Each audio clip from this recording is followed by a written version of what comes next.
Biden getting a root canal.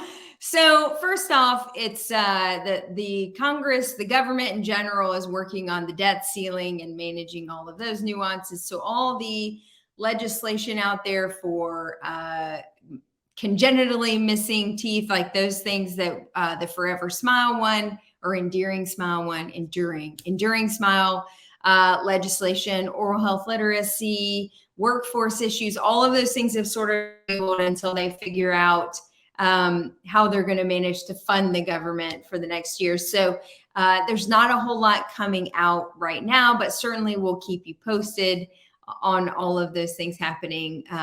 Congress is notorious for not working so hard during the summer. They have to get to those vacation homes in the Hamptons, so they really can't be bothered with legislation. But interestingly enough, Biden missed some important meetings just this week because he had an emergency dental visit. Come to find out, there is, in fact, a dental clinic in the basement of the White House. Hopefully, it looks a little bit nicer than the one I saw in the basement of a Navy battleship not too long ago, a few summers ago, touring.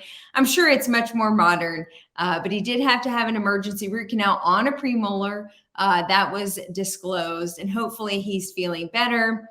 I will say this, and it was pointed out in one of the messages that was posted. He didn't actually know that there was a dental clinic in the White House. So he's been there for a bit. And I can't help but point out the fact that maybe he's not been compliant with his routine oral care visits and recare. Would this have been identified previously or prior to its blow up this week? I don't know. Maybe. In other news, there's lots of activity going on in the DSO market. There's a top 10 list of DSOs that have been listed, and it's kind of a mix of old and new.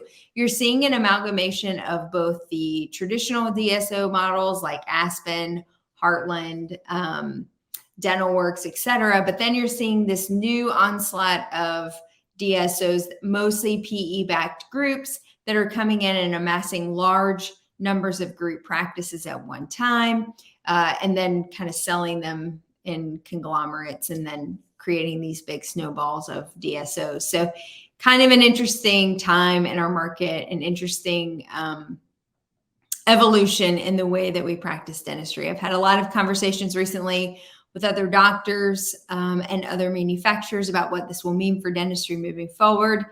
And I think, looking at medicine, we're certainly in for an interesting next 5 to 10 years.